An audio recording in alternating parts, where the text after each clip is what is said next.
अच्छा जी, बिस्मिल्लाहिर्रहमानिर्रहीम। Last class के अंदर बच्चों हम लोगों ने एक ओवरव्यू भी लिया था और उसके अलावा हम लोगों ने ये भी पढ़ा था कि पेट्स क्या होते हैं और एग्जेम्प्ट ट्रांसफर्स क्या होती हैं। ये टेबल हम लोगों ने लास्ट क्लास के अंदर किया था, जिसके अंदर हम लोगों ने ये देखा था कि एग्जेम्प्ट ट्रांसफर जो है ना वो लाइफ में ना वो डेथ के ऊपर चार्ज होती हैं। इसी तरह जो पोटेंशियली एग्जेम्प्ट ट्रांसफर्स हैं, ये वो वाली ट्रांसफर्स को कहा जाता है जो इंडिविजुअल जो हैं वो इंडिविजुअल्स को करें। हाँ जी, जूम करें। अच्छा जी, इंडिविजुअल्स जो हैं वो इंडिविजुअल्स को करते हैं। यार ये जूम करके ना फिर स्क्रॉल नहीं होता यार, ये बड़ा मसला है इसका। ये देखो ना, स्क्रॉल पागलों की तरह होता है, वो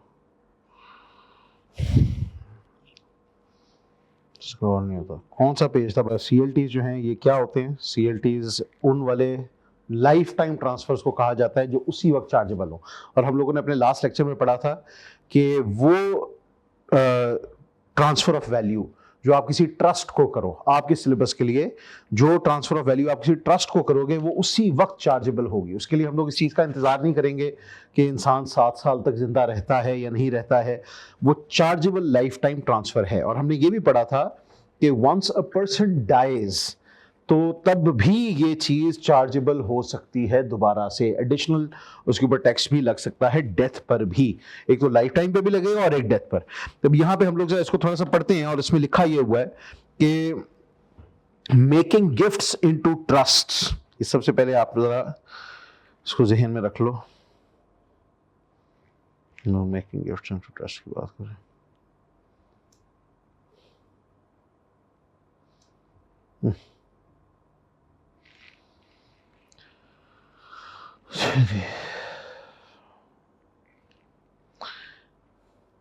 मेकिंग गिफ्ट्स इनटू ट्रस्ट्स, ये चीज आपने जहन में रखनी है।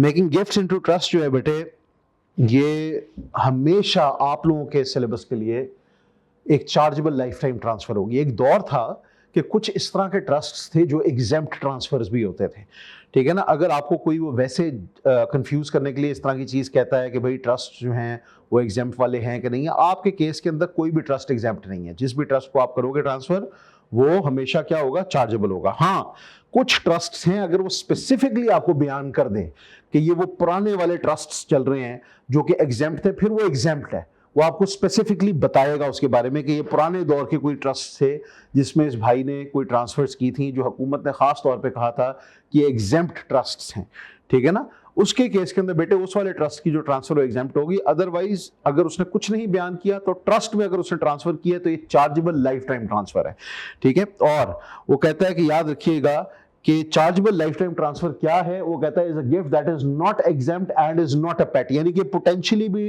एग्जेम्प्ट नहीं है, इसके अंदर कोई चांस भी नहीं है एग्जेम्प्ट होने का। They are not common in practice, this is something that you need to understand. आप में से कितने लोग हैं जिन्होंने आज तक कभी किसी ट्रस्ट के अंदर कोई ट्रांसफर की होगी? कुछ भी नहीं। लेकिन अपने दोस्तों यारों को, अपने कभी बहन भाई को या किसी बड़े को गिफ्ट्स आप 1000 दफा देते हो, बहुत सारे गिफ्ट्स देते हो आप। अच्छा, आज के बाद से बेटे आप लोगों ने इस चीज को जहन में रखना है। हम रहते हैं पाकिस्तान में, जहां का टैक्स का निजाम जो है ना काफी आप समझ लो कि लैक्स है। अगर आप यूके में रहते होगे ना तो आपको हर चीज जो है ना आप टैक्स के सिमरे के अंदर देख रहे होगे।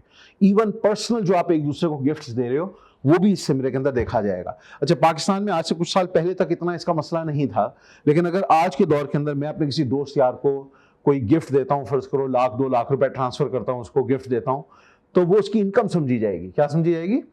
हाँ, ये चीज जहन में रखो। अब टैक्स का निजाम यहां पर भी आहिस्ता आहिस्ता एक्टिव हो रहा है। लेकिन बहरहाल बाहर के मुल्कों के अंदर अगर आप किसी शख्स को कोई भी चीज गिफ्ट में दे रहे हो तो अनलेस एंड अनटिल आपने किसी इंडिविजुअल को दी हो, किसको दी हो, वहां पर पोटेंशियली वो एग्जेम्प्ट हो सकती है, प्रोवाइडेड के गिफ्ट देने वाला वो 7 साल जिंदा रहे, ठीक है। लेकिन अगर आपने किसी को गिफ्ट भी दिया और उसके बाद वो 7 ईयर वाली चीज जो पूरी नहीं होती तो इस पर भी टैक्स चार्ज होगा। अब आ रही है बात समझ? अनलेस एंड अनटिल, अभी आगे जाके हम लोग एग्जेम्पशंस की कई तरह की तफसीलात पढ़ेंगे, उन एग्जेम्पशंस की तफसीलात उस पर अप्लाई होती हैं। वरना पेट उस वाली चीज को कहा जाता है कि जिसपे अभी हम लोग उसको यूं ट्रीट करेंगे जिस तरह ट्रांसफर ऑफ वैल्यू हो चुकी है, लेकिन एक शर्त है कि अगर 7 ईयर्स के अंदर अंदर ये शख्स फौत हो गया फिर तो टैक्स चार्ज होना है, नहीं फौत हुआ तो फिर ये पोटेंशियली क्या है? एग्जेम्प्ट है, ठीक है जी। चले, बहरहाल अगर 7 साल के अंदर अंदर वो फौत हो गया, अगर 7 साल के अंदर अंदर वो फौत हो गया, फिर हम लोग कुछ मजीद शराइत देखते हैं। मिसाल के तौर पे अभी हम आगे पढ़ेंगे कि ये गिफ्ट कितना बड़ा था। फर्ज करो अगर 250 पाउंड या उससे कम तक का था पर ईयर पर रेसिपिएंट, एक बंदे को एक साल में हमने 250 पाउंड या उससे कम तक का अगर गिफ्ट दिया, इसको हम कहते हैं स्मॉल गिफ्ट। क्या कहते हैं? हाँ, तो ये वैसे ही एग्जाम्प्ट होता है।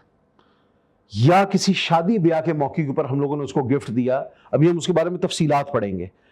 और शादी ब्याह के मौके के ऊपर 1000 पाउंड तक का गिफ्ट देना, यानी कि दूल्हा या दुल्हन को 1000 पाउंड तक का कोई एक शख्स गिफ्ट दे तो वो भी एग्जेम्प्ट है। क्या है? हाँ, यानी कि अगर मैं अपने किसी दोस्त को उसकी शादी के मौके के ऊपर 1000 पाउंड तक का गिफ्ट देता हूं तो मुझे उस पर इनहेरिटेंस टैक्स चार्ज नहीं होगा, चाहे मैं चार्जेबल पर्सन हूं, चाहे वो चार्जेबल ट्रांसफर वैल्यू हो, चाहे जो मर्जी चीज हो, मैं इंडिविजुअल को दे रहा हूं, ये एग्जेम्प्ट गिफ्ट है। ठीक है ना? इसमें हम ये नहीं देखेंगे कि 7 साल कोई जिंदा रहता है नहीं रहता है, क्योंकि ये उस लेवल से ही कम पे आया हुआ है एग्जेम्पशन के। तो हम सबसे पहले क्या देख रहे हैं कि एग्जेम्प्ट गिफ्ट है कि नहीं है। एग्जेम्प्ट नहीं है तो अगर किसी इंडिविजुअल को किया तो ये पोटेंशियली एग्जेम्प्ट है। क्या है? वहां पर अगली चीज हम देखेंगे 7 साल के अंदर अंदर तो नहीं, अगला शख्स फौत हो गया, गिफ्ट करने वाला डोनर 7 साल के अंदर फौत हो गया तो अब टैक्स चार्ज होगा। लेकिन सीएलटी वो वाला गिफ्ट है जो हम लोगों ने ट्रस्ट को दिया है, और ट्रस्ट के अंदर हम लोग कुछ और नहीं देखेंगे कि स्मॉल गिफ्ट था, बिग गिफ्ट था, 7 साल जिंदा रहा नहीं रहा, भाई ट्रस्ट को गिफ्ट दिया, ये चार्जेबल लाइफ टाइम ट्रांसफर है। अब यहां पर वो ये कह रहे हैं they are not common in practice. इसीलिए कॉमन नहीं है क्योंकि जिस वक्त आपने ट्रस्ट में पैसे देने हैं तो उसी वक्त क्या चार्ज हो जाना है बेटे? टैक्स। इसीलिए अनलेस एंड अनटिल ट्रस्ट में पैसे गिफ्ट के तौर पे देने से आपको कोई फायदा हो रहा हो, आप इस तरह की हरकत नहीं करते।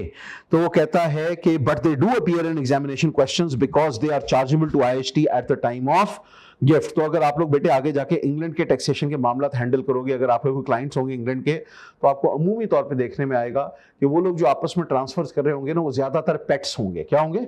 पोटेंशियली एग्जाम ट्रांसफर्स होंगी। ठीक है, वो अमूमी तौर पे सीएलटीज नहीं होंगे। चलें जी। हाँ, कई बड़े क्लाइंट्स इस तरह के आपको नजर आएंगे जो बहुत बहुत अमीर होंगे कि जो चार्जेबल लाइफ टाइम ट्रांसफर्स कर रहे होंगे, उन्होंने ट्रस्ट फंड्स बनाए होते हैं। अब वो कहते हैं जी ट्रस्ट होता क्या है? A trust is an arrangement, ये मैंने आपको वैसे तो एक्सप्लेन किया हुआ है लेकिन थोड़ा सा रीड कर लेते हैं। Trust is an arrangement where property known as the trust assets or settled property is transferred by a person known as the settler to the trustees to be held for the benefit of one or more specified persons on terms specified in the trust deed। एक second जरा मैं इधर अपना one note खोल लूं, वो चीज आपको साथ साथ मैं दिखाता चला जाऊं ताकि कोई कंफ्यूजन ना हो। टैक्स का सेक्शन था इसमें, ये देखिए मैंने आप लोगों को दिखाया था कि जो आपका ट्रस्ट होता है, इस केस के अंदर क्या होता है जी, जो आपका डोनर होता है वो अपने कोई एसेट्स जो है वो किसके हवाले कर देता है? ट्रस्ट के हवाले कर देता है। यानी कि ट्रस्ट में बैठे होते हैं बोर्ड ऑफ ट्रस्टीज, इनके हवाले करता है कुछ शराइत के साथ। किसके साथ? कुछ शराइत के साथ कि भाई इन शराइत के मुताबिक इन एसेट्स को संभालो और इन एसेट्स का ख्याल रखो और इनको बढ़ाओ, यानी कि इनको कहीं इन्वेस्ट करो, सारा कुछ करो।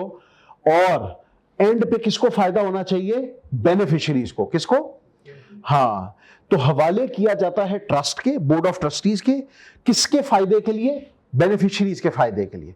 और ये शख्स जो डोनर होता है ना, वो इनको वो शराइत समझा देता है, और बेनिफिशियरी को भी बेटे वो चीज तब मिलती है जब शराइत पूरी हो रही हो। क्या पूरी हो रही हो? मिसाल के तौर पर डोनर कहता है कि यार इनमें से मेरे सिर्फ उन बच्चों को आपने ये पैसे देने हैं जो कि फर्ज करो ये काम करें, या इतना इतना पढ़ जाएं, या शादी कर लें, या जिनकी आगे औलाद हो। ठीक है, इस तरह की कई तरह की शराइत। अगर फर्ज करो किसी को अपने बच्चों से ये हो कि यार ये पढ़ाई नहीं करेंगे, निकम्मे रह जाएंगे, या इस तरह की बात करेंगे, तो उनको पहले बताया था कि भाई ये वाले एसेट सिर्फ उसके हवाले करने हैं, उस वाले बच्चे के हवाले जो ये पढ़ाइयाँ कर जाएं, अदरवाइज नहीं। ठीक है, तो ये कई तरह की शराइत हो सकती है। प्लस वो इनको ये भी समझा देता है कि इन एसेट्स को जब तक इनके हवाले नहीं करना तब तक उसके साथ करना क्या है। ठीक है, उनको किन किन शरिया कंप्लाइंट चीजों में, एक बंदा मुसलमान है वो कहता है कि यार सिर्फ हलाल वाली अपॉर्चुनिटीज के अंदर उसको इन्वेस्ट करना है, ठीक है ना, हराम वाली अपॉर्चुनिटीज में इन्वेस्ट नहीं करना। कोई एक बंदा होता है वो कहता है कि यार तुमने सिर्फ लो रिस्क वाली चीजों में इन्वेस्ट करना है। किसमें करना है? हाई रिस्क वाली चीजों में उनको इन्वेस्ट नहीं करना। ये ना हो कि खुदा ना खासा जो मैंने एसेट्स इसके अंदर डाले हैं वो बढ़ने की बजाय उल्टा डूबना ही शुरू हो जाए। तो मुख्तलिफ तरह की आप उनको चीजें समझा सकते हैं। अच्छा, let's go back to our book. अब यहां पर ट्रस्ट के अंदर वो कहता है कि the most common example of a trust is where parents wish to give assets to their children, ठीक है, जिस तरह मैंने भी आपको समझाया था, but not until they are adults. अब देखो बेटे, आप ये भी सोच सकते हो, आप कह सकते हो कि सर फिर आप वेट क्यों नहीं कर लेते, वेट क्यों नहीं कर लेते? भाई हो सकता है खुदा ना खास्ता कोई वेट करने का गुंजाइश ना हो, ठीक है, कोई किसी के बच्चे बहुत छोटे हैं और वो खुद बहुत बूढ़े हों, ठीक है, वो कहते हैं यार क्या पता कि हमारे पास इस तरह का आगे संभालने का वक्त ही ना हो, या खुदा ना खास्ता किसी के डॉक्टर ने उसको कह दिया कि भाई अब इन्ना लिल्लाह होने वाला है, ठीक है, तो get your affairs in order, तो पहले ही किसी ट्रस्ट वगैरह को बना देते हैं। वो कहते हैं the parents therefore put the assets into a trust where the children as beneficiaries and the assets are controlled by the trustees until the children reach a specified age. वो कोई अपने ट्रस्ट के बंदों को, इसीलिए इनको बोर्ड ऑफ ट्रस्टीज कहते हैं। क्या कहते हैं?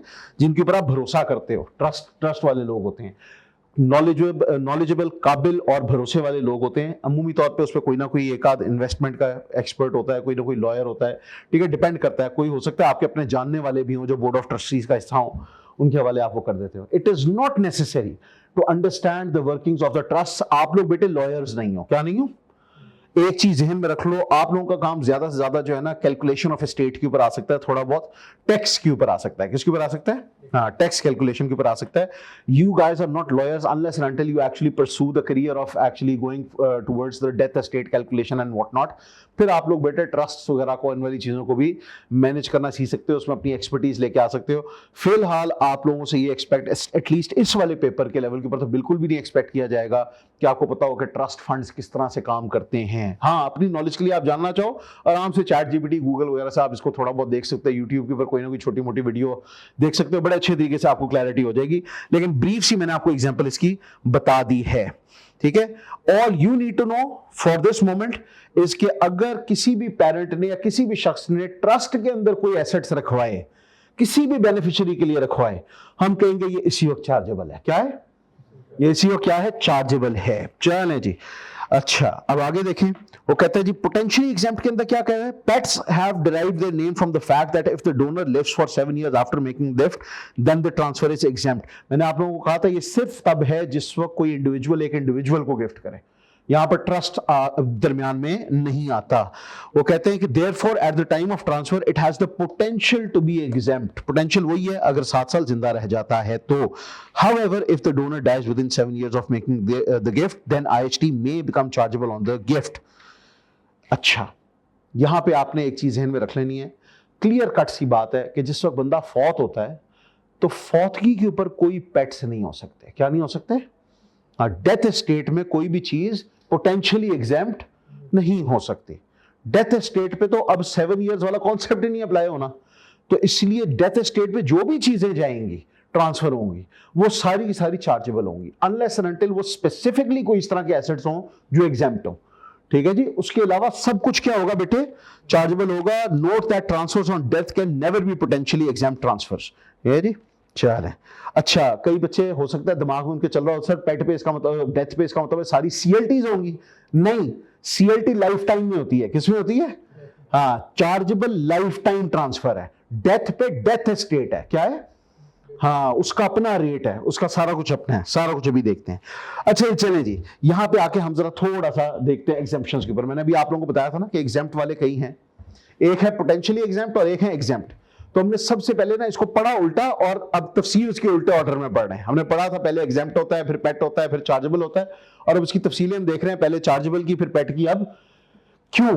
क्योंकि एग्जेम्प्ट की सबसे ज्यादा तफसीलें हैं, इस चीज को ज़हन में रख लो।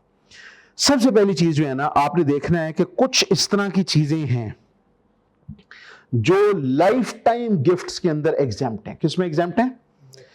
और कुछ ऐसी चीजें हैं जो लाइफ टाइम में भी एग्जेम्प्ट हैं और डेथ पर भी एग्जेम्प्ट हैं। सबसे पहले हम इसको देख लेते हैं जो दोनों केसेस में एग्जेम्प्ट है। ये तो पक्की ठगी एग्जेम्प्ट है ना, चाहे लाइफ टाइम हो बेटे चाहे डेथ हो, वहां पर ये चीज पक्की। कौन सी वाली? इसको हम कहते हैं इंटर स्पाउस एग्जेम्पशन। क्या कहते हैं?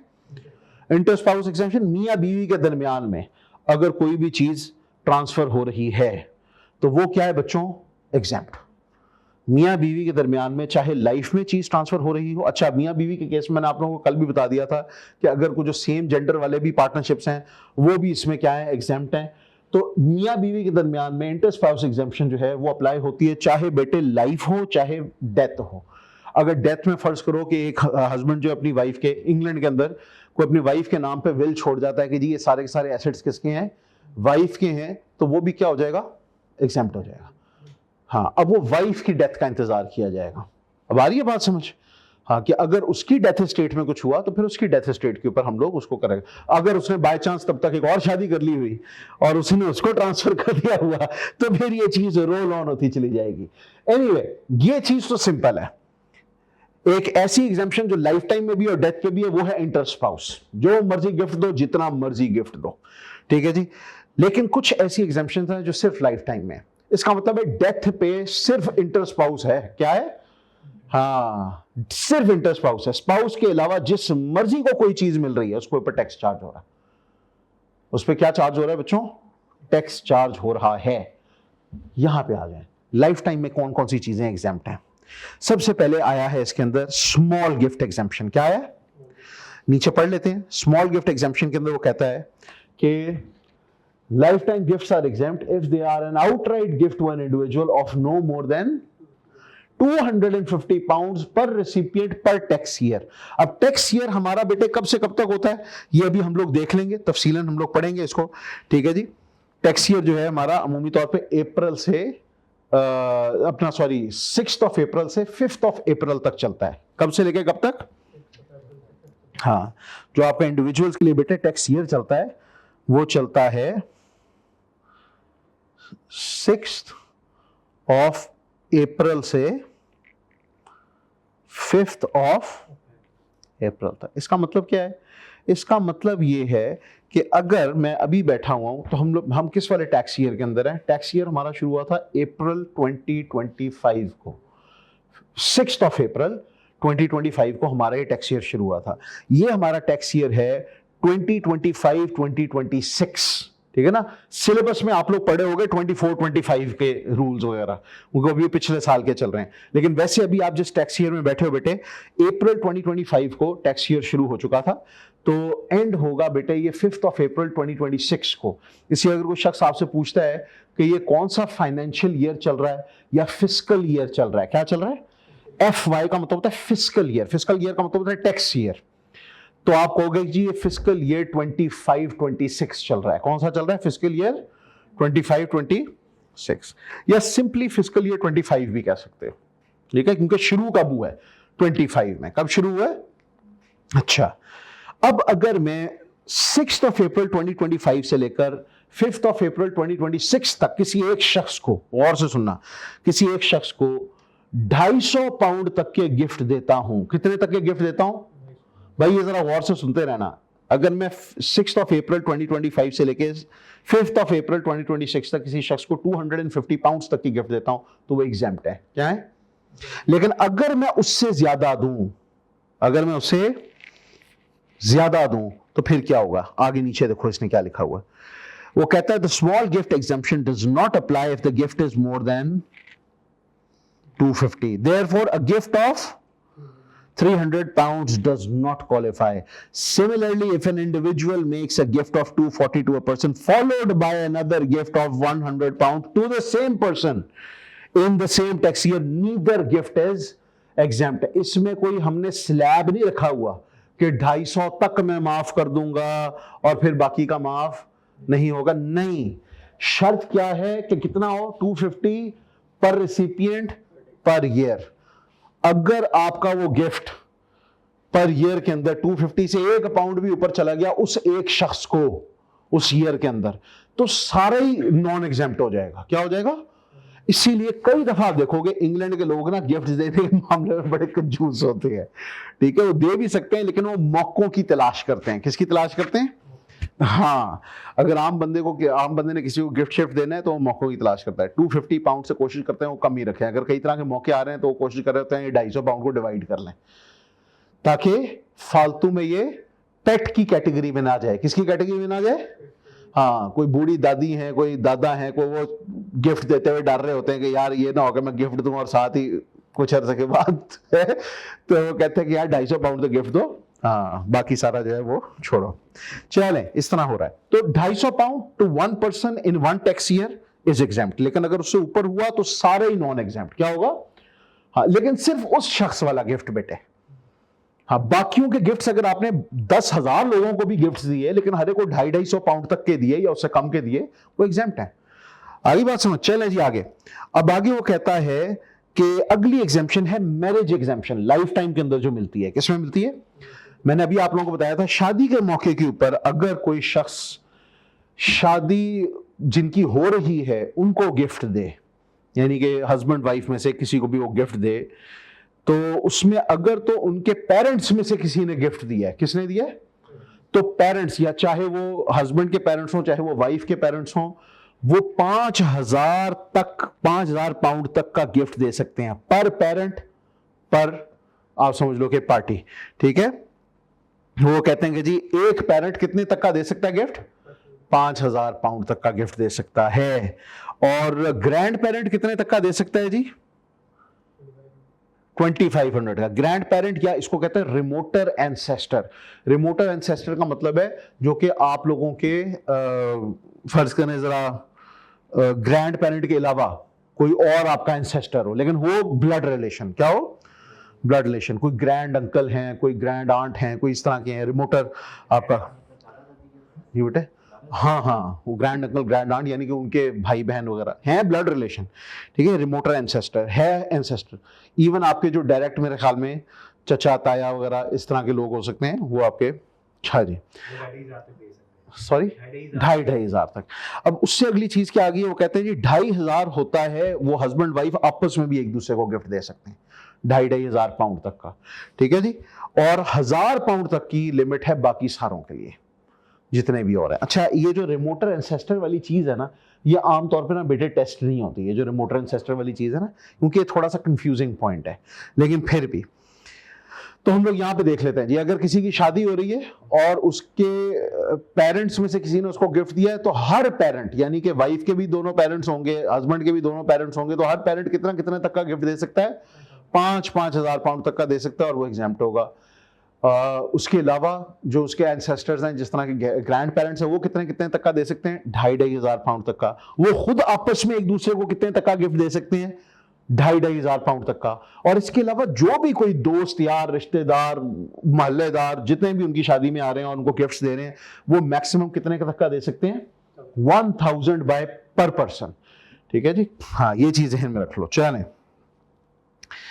अब उसके बाद कुछ और भी हमारे, आप समझ लो कि एग्जेम्पशंस होती हैं। एक एग्जेम्पशन होती है बेटे, उसको हम कहते हैं normal expenditure out of income. अगर आप HMRC को ये प्रूव कर दो कि ये जो मैंने खर्चा दिया है ना, क्या दिया है, या ये जो मैंने गिफ्ट दिया है, ये गिफ्ट नहीं है बल्कि ये तो नॉर्मल हमारा गुजारा करने वाला खर्चा है, तो वो भी एग्जेम्प्ट हो जाता है। मिसाल के तौर पर यहां पे वो कहता है IHT is levied on transfers of capital wealth. Capital wealth के ऊपर होता है, रेवेन्यू एक्सपेंडिचर पर नहीं होता। किस पे नहीं होता? मिसाल के तौर पे मैं अपनी वाइफ के फोन का बिल पे कर रहा हूं, ठीक है, या मैं अपने वाइफ के लिए कोई ग्रोसरीज वगैरह ले रहा हूं, या मैं घर में बच्चों के लिए ग्रोसरीज ले रहा हूं, खाने पीने, उनकी स्कूल की फीसें, ठीक है, घर का किराया। अब कहने को दुनिया कहेगी जी ये भी तो गिफ्ट है, क्या है? नहीं, गिफ्ट आता है हमेशा कैपिटल एसेट का, जो नॉन करंट एसेट जिसको नहीं हम कहते, वो कैपिटल एसेट अगर मैं उनके हवाले कर दूं ना, तो उसको हम कहेंगे गिफ्ट। अगर मैं एक्सपेंसेस पूरे कर रहा हूं, क्या पूरे कर रहा हूं, तो इसको आमतौर पे गिफ्ट नहीं कहा जाता। स्पेशली अगर इस तरह के एक्सपेंसेस करने से मेरा लाइफस्टाइल जो है वो चेंज नहीं होता। क्या नहीं होता? हाँ, मैंने इतना बड़ा एक्सपेंस पे किया कि उसके बाद मैं खुद गरीब हो गया। क्या हो गया? आ रही है बात समझ? तो वो कहेगा, HMRC कहेंगे कि ये आपने एक्सपेंस के साए के अंदर ना बेसिकली क्या कर दिया है, एक गिफ्ट कर दिया, बहुत बड़ा लाइफ टाइम गिफ्ट कर दिया। ठीक है जी, तो ये वो फिर उसको ले जाएंगे पेट के सिमरे में। किस में ले जाएंगे? हाँ, तो ये चीज बस आपने ध्यान में रखनी है। तो उन्होंने यहाँ पे 2 शर्तें बनाई। पहली शर्त, is made as part of a person's normal expenditure out of their income. ये नॉर्मल एक्सपेंडिचर है यार। नॉर्मल एक्सपेंडिचर क्या होगा कि भाई हम लोग आमतौर पे जो खर्चे करते हैं, उसको किस तरह से पता चलेगा कि ये नॉर्मल एक्सपेंडिचर है? अमूमी तौर पे आपके ट्रेंड्स देखे जाएंगे। क्या देखे जाएंगे?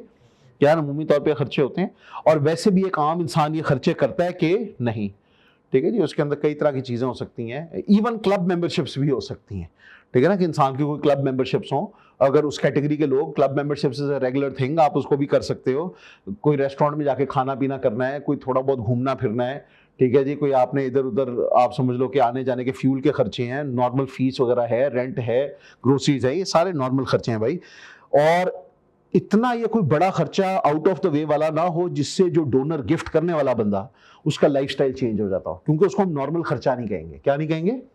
हाँ, नॉर्मल खर्चा तो वो है जो आए दिन आप करते रहो। अब आए दिन आप इस तरह का खर्चा तो नहीं ना करोगे कि जिससे आपका लाइफस्टाइल ही चेंज हो जाए, ये नहीं करते। ठीक है जी, इतना चीज वो लाइफ में एक आध दफा ही होती है। तो वो कहते हैं जी to be treated as normal gifts must be habitual, one off नहीं होने चाहिए। क्या नहीं होने चाहिए? एक दफा किया लाइफ में, उसके बाद नहीं किया। वो कहते हैं there is a regular pattern of giving. ठीक है, for example payment of school fees for a grandchild और annual payments into a life insurance policy for the benefit of a child. आपने किसी की इंश्योरेंस करवाई हुई है, बच्चों की करवाई हुई है, बीवी की करवाई हुई है, ठीक है ना, बीवी ने वाइफ की करवाई हुई है। अब कहने को वो बंदा कहता है जी ये भी उनकी तरफ से गिफ्ट है। नहीं यार, ये एक रेगुलर चीज है। क्या है? एक रेगुलर चीज है, उसका एक पैटर्न है पे करने का, रेगुलर बेसिस के ऊपर हम उसको पे कर रहे हैं। So this is not a one of gift. एक होता है कि मैं उसको एक चीज वैसे खरीद के दे देता हूं, एक वन ऑफ पेमेंट लंबी चौड़ी सी, वो एक गिफ्ट है। लेकिन ये है कि अगर मैंने उसको एक रेगुलर एक एक्सपेंस के तौर पर रखा है, भाई मेडिकल की इंश्योरेंस करवाई हुई है, लाइफ सेफ्टी की इंश्योरेंस करवाई हुई है, nothing, this is a pattern, ये रेगुलर खर्चा है। अब आ जाते हैं हम लोग जनरल एग्जाम्पशन के ऊपर। किसके ऊपर? जो चीजें बेटे स्पेसिफिक एग्जाम्पशंस में माफ नहीं होती, स्पेसिफिक एग्जाम्पशंस में माफ नहीं होती। मिसाल के तौर पर ना तो वो स्मॉल गिफ्ट है, ना वो शादी ब्याह के मौके के ऊपर दिया, ना वो हमारा normal expenditure out of income है। ठीक है, तो वहां पर फिर हमारे पास एक जनरल एनुअल एग्जाम्पशन है, जिसको हम एई कहते हैं, एनुअल एग्जाम्पशन कहते हैं। वो होता है 3000 पाउंड्स का। किसका होता है बच्चों? हाँ, मिसाल के तौर पर मैंने अपने किसी दोस्त को शादी के मौके के ऊपर गिफ्ट दिया 1000 पाउंड का। किसका? 1000 पाउंड का गिफ्ट दिया, तो वो तो मैरिज एग्जाम्पशन में ही माफ हो जाएगा। लेकिन फिर मैंने कहा यार दोस्त ने मुझे कोई 2-4 झुकते मार देंगे, बस इतना ही दिया। ठीक है, फिर मैंने उसको मजीद 1000 पाउंड का दिया। अब मैं डर रहा हूं कि यार ये तो क्या हो जाएगा, पेट हो जाएगा। क्या हो जाएगा? ओहो नहीं। तो मुझे पता चलता है कि मैंने इस चीज के अलावा, मैं कंजूस इंसान हूं, मैंने पूरे साल में किसी बंदे को और को गिफ्ट नहीं दिया। तो मुझे HMRC कह रहा है कि भाई आपके पास अभी भी 3000 की एग्जाम्पशन की लिमिट है, आप 3000 तक के गिफ्ट्स लोगों को दे सकते हो without the fear of IHT। आप पे IHT अप्लाई नहीं होगा। मैं कहता हूँ चलो यार, आते हैं, सही कह रहे हो आप, ठीक है ना, हाँ सही कह रहे हो, सही कह रहे हो, क्यों नहीं उसको चाहिए, लेकिन उसको किस में से जाता है? हम जो उसको गिफ्ट देते थे जनरल 3, अगर हमारी अभी दे रहा हूं मैं, अभी किस में से जा रहा है? अभी वो पेट बन रहा है। क्या बन रहा है? जब इंडिविजुअल को देता है, क्या उसी वक्त देता है टैक्स?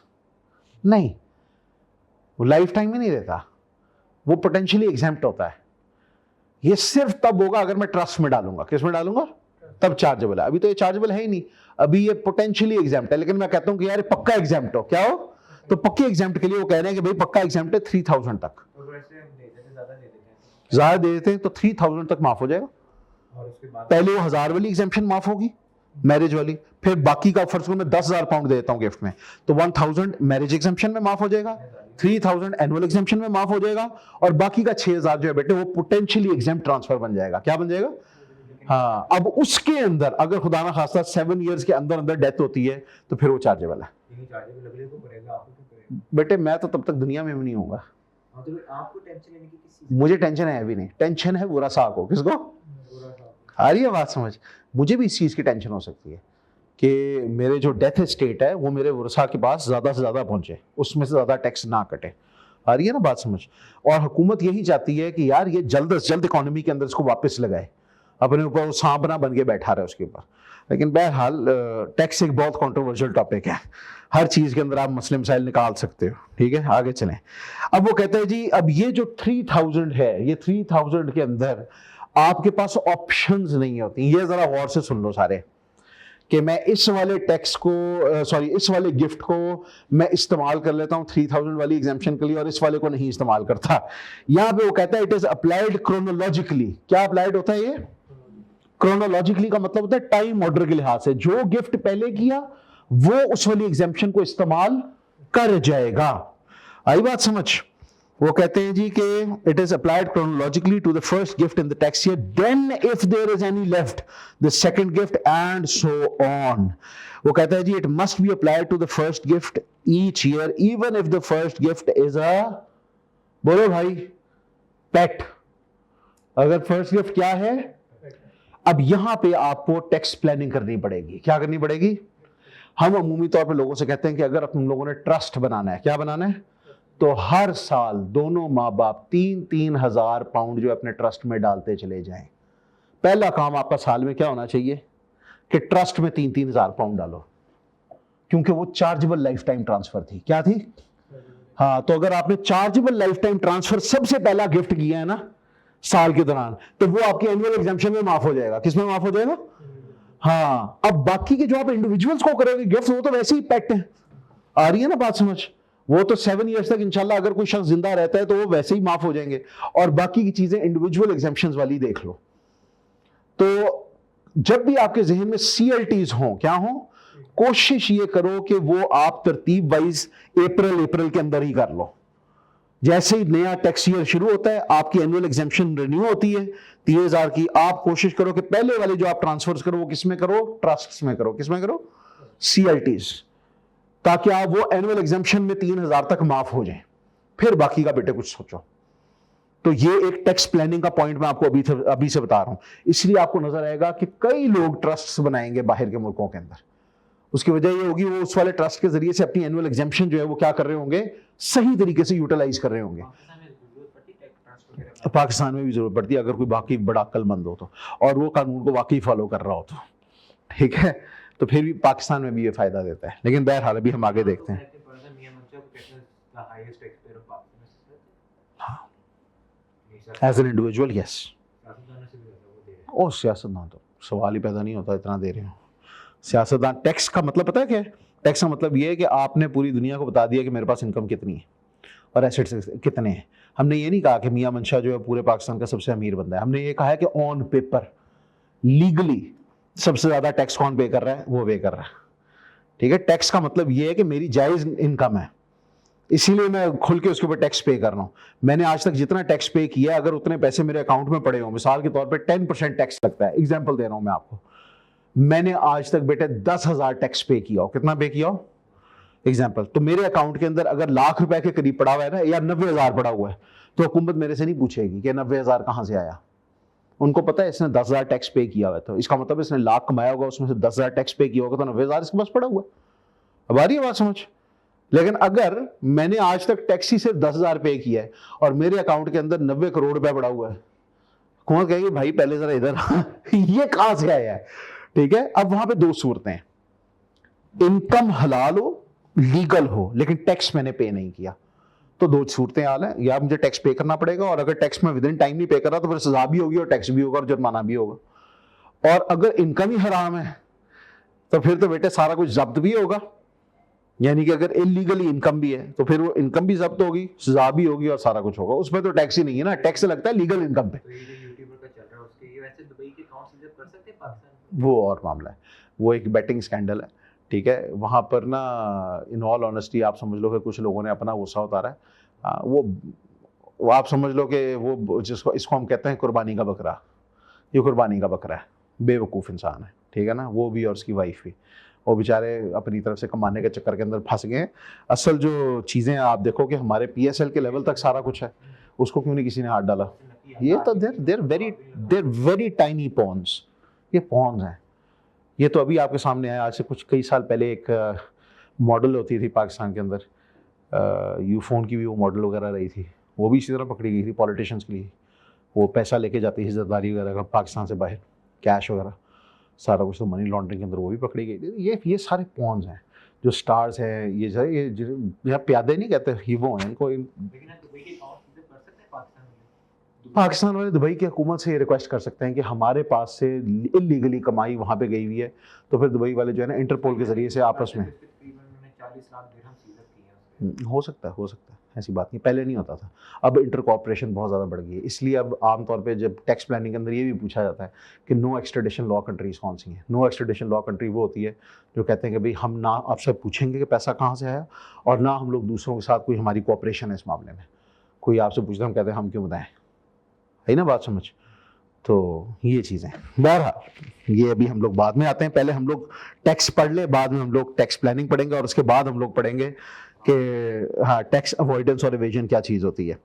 अभी हम लोग देख रहे हैं कि जी अनयूज्ड एआई अगर हो आपके पास, मिसाल के तौर पे हमने साल के दौरान बेटे गिफ्ट ही कोई नहीं किए, साल के दौरान गिफ्ट ही कोई नहीं किया। अभी मैंने आपको कहा था कि आपका कितनी हद तक माफ है, 3000, और ये किस तरह से अप्लाई होगा, क्रोनोलॉजिकली, जो टाइम ऑर्डर, जो गिफ्ट आपने पहले कर दिया वो 3000 को खा जाएगा। इसलिए कोशिश करो कि पहले सीएलटीज करो। क्या करो, हाँ, क्योंकि पेट जो है उसके ऊपर तो चांस है कि वो वैसे ही क्या हो जाएगा बच्चों, एग्जेम्प्ट। पहले कोशिश करो सीएलटीज करो। और वो कहते हैं जी must be applied to the first gift each year. चलें बहरहाल चाहे वो पेट ही क्यों ना हो। अब अगर आपका पूरा साल गुजरने के बाद 3000 में से कुछ रहता हुआ तो आप क्या कर सकते हो। अब यहां पे वो कहते हैं जी कि it can be carried forward to the next year. आ रही है बात समझ। मेरे एक साल का 3000 में से फर्ज करो 2000 इस्तेमाल नहीं हुआ, तो ये मैं कैरी फॉरवर्ड कर सकता हूं। तो अगले साल के 3000 में पिछले साल का 2000 का बैलेंस भी क्या हो जाएगा, एग्जेम्पशन का बैलेंस ऐड हो जाएगा। तो मैं इस एग्जेम्पशन का फायदा अगले साल में भी उठा सकता हूं। लेकिन याद रखो कि हम इसको सिर्फ एक साल कैरी फॉरवर्ड कर सकते हैं। क्या कर सकते हैं, इसीलिए आप देखोगे अमूमी तौर पे आप क्वेश्चंस में जो है ना पिछले साल को भी कंसिडर करोगे। भाई पिछले साल में कोई गिफ्ट्स थे नहीं थे, तो इस साल की एग्जेम्पशन हमारी 6000 है। कितनी है, 6000 है। इसलिए अमूमी तौर पे क्वेश्चंस में आपको नजर आएगा एग्जेम्पशन 6000 लिखी होगी। वो इसलिए लिखी होगी उनके पिछली साल की भी एड अप हुई हुई है, लेकिन बस एक साल ही की ऐड हो सकती है।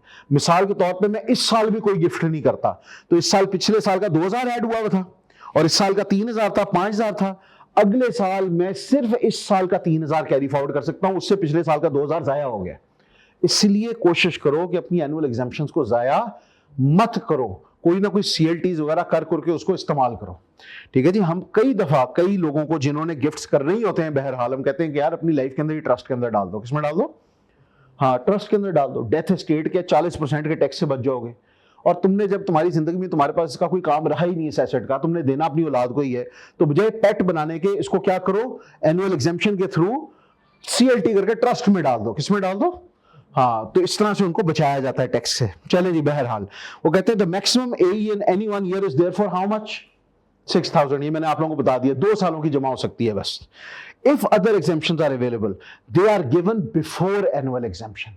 मिसाल के तौर पे बेटे आप लोगों ने जिस वक्त शादी वाली एग्जाम्पशन अवेलेबल थी, स्मॉल गिफ्ट एग्जाम्पशन अवेलेबल थी, ठीक है ना, normal expense out of normal expenditure out of income वाली एग्जाम्पशन जो अवेलेबल थी, पहले वो सारी इस्तेमाल होंगी। फिर हम लोग जिस चीज के ऊपर स्पेसिफिक एग्जाम्पशन अप्लाई नहीं होती, फिर हम लोग उस पर अप्लाई करेंगे अपना एनुअल एग्जाम्पशन। और उसमें भी हमेशा कोशिश करो कि पहले कौन सा वाला करो, सीएलटी करो। लेकिन अगर आपने नहीं किया पहले सीएलटी तो बस फिर ये नुकसान हो गया, क्योंकि उसने अप्लाई होना है क्रोनोलॉजिकली। वो ये नहीं आपको ऑप्शन देगा कि आप सीएलटीज को इसमें से माइनस कर लो और पेट्स को ना करो ना, वो कहते पहले क्या हुआ है। इसीलिए हम लोग कहते हैं कि भाई हमेशा क्या करें कि पहले सीएलटीज करें। क्या करें, हाँ, जिन चीजों पे स्पेसिफिक एग्जेम्पशंस लग रही हैं वो तो जब मर्जी करोगे वो माफ है, वो जब मर्जी करोगे माफ है। अब जरा हम टेस्ट योर अंडरस्टैंडिंग 2 करते हैं ताकि आपको जरा इस चीज की थोड़ी बहुत समझ आए। टेस्ट योर अंडरस्टैंडिंग 2 के अंदर कहता है जी Marion made the following lifetime gifts. सबसे पहला तो उसने क्या किया जी, 31 अगस्त 2021 को 600 पाउंड का गिफ्ट किया उसने बेटे। किसको, इस पे स्मॉल गिफ्ट एग्जाम्पशन लगती है नहीं, 250 से ज्यादा का है। किससे ज्यादा का है, यस, लिहाजा ये स्मॉल गिफ्ट एग्जाम्पशन से निकल गया है, ये पेट बन गया। क्या बन गया, इसको हम लिखेंगे जी ये है पेट। फिर क्या किया बेटे इसने, 800 पाउंड की किसमें, ये सीएलटी बन गया ना। उसके बाद उसने कितने का किया, 2100 का किया उसने फिर से ट्रस्ट के अंदर, ये भी क्या बन गया, सीएलटी बन गया। फिर उसने दोबारा से 30 नवंबर को, अच्छा पहले तो मुझे बताओ कि ईयर एंड कब होना है, क्या बताया था मैंने आपको, हाँ, इसका पहले ना हम लोग, बहरहाल मैं अभी जरा आप लोगों को बताता हूं कि सीएलटी पेट्स वगैरह तो पहले करना, ये भी सीएलटी है, ये भी ट्रस्ट में जा रहा है और ये डॉटर को जा रहा है, ये क्या है, पेट है। ठीक है जी।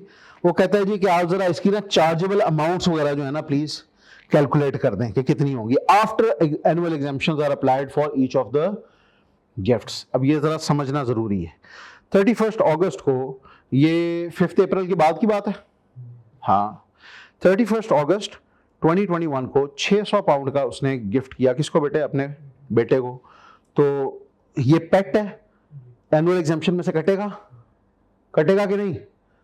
कटेगा भाई, एनुअल एग्जाम्पशन में से कटेगा। हम एनुअल एग्जाम्पशन में से सिर्फ वो जो स्पेसिफिक वाले हैं ना एग्जाम्पशन के, वो नहीं कटते। ये कटेगा 600, ये कटेगा 3000 में से। यहां पे हमारे पास 3000 थी एग्जाम्पशन। बताओ भाई, उससे पिछले साल का मेंशन्ड है? उससे पिछले साल का मेंशन नहीं है, तो इसका मतलब उससे पिछले साल की भी हमारे पास हो सकता है पड़ी हो। 6000 की पड़ी हो एनुअल एग्जाम्पशन। कितनी पड़ी हो?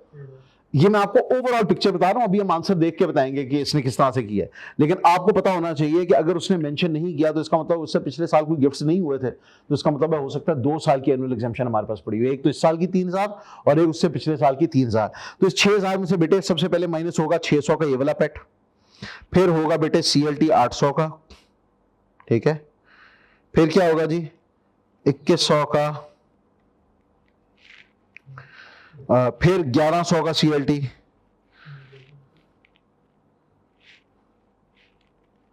अच्छा यहां तक जरा बताओ कितना बना है? किसी के पास कैलकुलेटर है? देखो कितना बना है।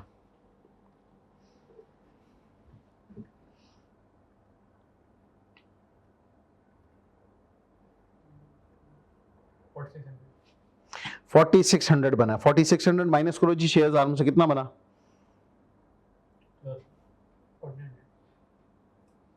1400। अब अगर हमारा ईयर एंड हो रहा है सॉरी 5 अप्रैल को, 5 अप्रैल को हमारा ईयर एंड हो रहा है, तो ये जो 30 अप्रैल है ये 5 अप्रैल की बाद आ रहा है। तो 5 अप्रैल तक हमारे पास कितना बचा हुआ था एनुअल एग्जाम्पशन? 1400। पिछले 2 साल के एनुअल एग्जाम्पशन के अंदर ना वो बाकी सारी माफ हो गई हैं। अभी तक जो हमने एजम्पशन लेके चले हैं, हम जो एजम्पशन लेके चले हैं उसके मुताबिक याद रखना, ACCA के अंदर जहां पर आपको कंफ्यूजन हो, क्या हो? जहां पर कंफ्यूजन हो, अपने आंसर से पहले जो कंस्ट्रक्टिव रिस्पांस वाले क्वेश्चंस होते हैं ना, उसमें आंसर से पहले एजम्पशन लिख दो। क्या लिख दो? आपको आपका एग्जामिनर उस एग्जाम्पशन के मुताबिक, अगर उसको भी लगा ना कि मेरे क्वेश्चन के अंदर मैंने पूरी तफसील नहीं दी हुई, तो और स्टूडेंट ने एजम्पशन लिया, मिसाल के तौर पे इसने ये नहीं बताया इसके अंदर कि पिछले साल भी गिफ्ट्स थे कि नहीं थे, आपने कहा जी अज्यूमिंग कि पिछले साल कोई गिफ्ट्स नहीं थे, we are going to add the last year's annual exemption in this year's annual exemption as well, making it into 6000। ठीक है, ये एजम्पशन लिख के अब आप क्वेश्चन करोगे ना, वो गलत नहीं करेगा, वो गलत नहीं करेगा उसको। अब 5 अप्रैल को हमारा ईयर एंड हो रहा है, तो 5 अप्रैल जो है उसके बाद हमारे पास एक और गिफ्ट आया है, वो भी पेट था। अब 5 अप्रैल के बाद हमारी एनुअल एग्जाम्पशन रिन्यू होगी। पिछले साल की 3000 पूरी इस्तेमाल हो गई, जो पिछले साल की 3000 थी उसमें से 1400 बचा हुआ है। कितना बचा हुआ है? ये 1400 हम कैरी फॉरवर्ड कर लेंगे और इस साल की 3000 में ऐड कर देंगे, कितनी बन जाएगी? हाँ जी 4400। उस 4400 में से 5000 माइनस करो तो कितना चार्जेबल रह जाएगा? 600। कुछ समझ आया? इस साल अब हमारे पास पिछले साल की 1400 पड़ी हुई है और इस साल के नए साल की 3000 पड़ी हुई है, और गिफ्ट हमने कितने का कर दिया है? 5000 का। तो 4400 की एग्जाम्पशन पड़ी हुई है और 5000 का हमने पेट कर दिया, तो इसमें से कितना हमारे पास रह जाएगा जो एनुअल एग्जाम्पशन के अलावा होगा? 600। ये 600 पोटेंशियली एग्जाम्प्ट ट्रांसफर होगी। क्या होगी? हाँ जी। अब हम लोग ये देख लेते हैं कि इसने क्या किया। हमने तो अपनी एजम्पशंस लेके चले हैं ना, इसका आंसर कौन से वाले पेज पे होगा? Chargeable life time transfer. Chargeable life time transfer जो उसी वक्त जो है ना बेटे टेस्ट हो जाएगी। हाँ जी, ये कौन सा वाला टेस्ट अंडरस्टैंडिंग था बाय द वे? 2। हाँ जी, ये देखें यहां पर ना, ओह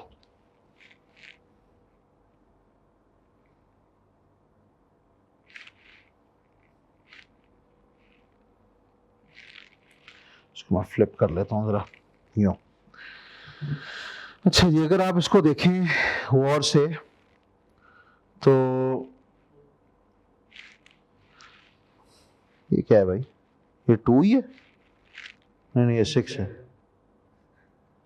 मैं परेशान हो गया था कि भाई ये कौन सा वाला क्वेश्चन आ गया। ये है भाई टू। अच्छा, हाँ जी, इसने एजम्पशन ही ली हुई। इससे समझा हमने 3000 से स्टार्ट किया। हम्म,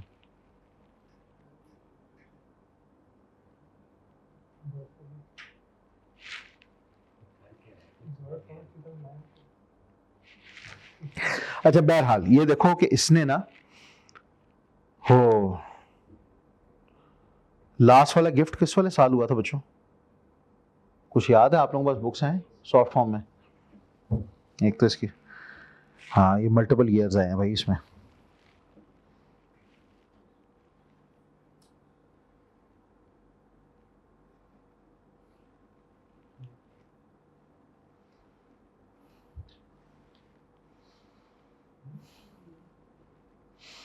वेरी नाइस।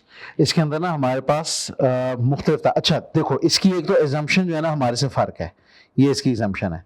इसने एजम्पशन ली है कि सॉरी, हाँ इसने एजम्पशन ली है कि ब्रॉड फॉरवर्ड जो है ना वो 3000 है।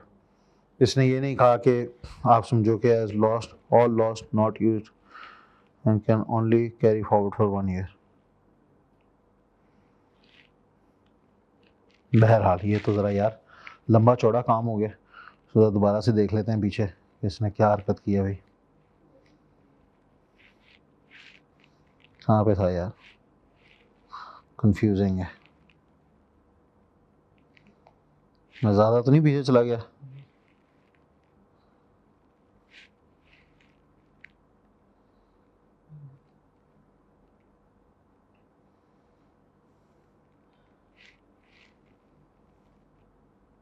यही है।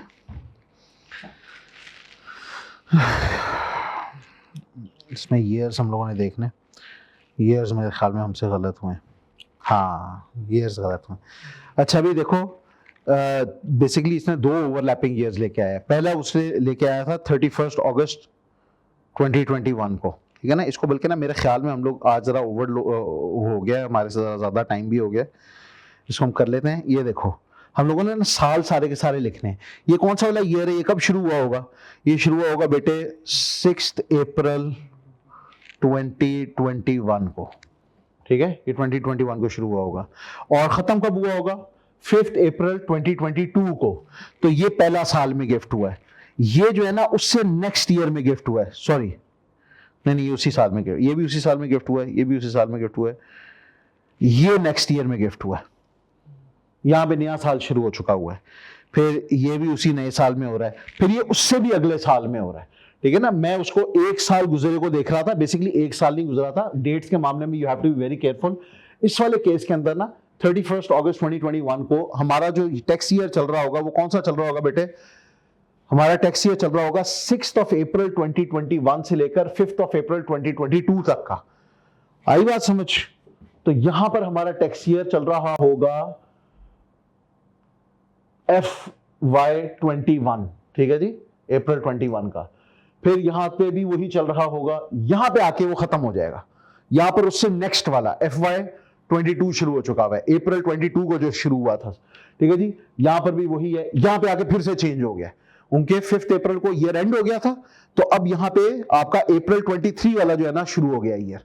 तो हमने तीनों के लिहाज से एनुअल अलाउंसेस भी कैलकुलेट करने हैं और ये भी देखना है कि हर अलाउंस जो है आगे कितने से कितना कैरी फॉरवर्ड हो सकता है। हमने कहा था सिर्फ 1 साल कैरी फॉरवर्ड हो सकता है। क्या हो सकता है?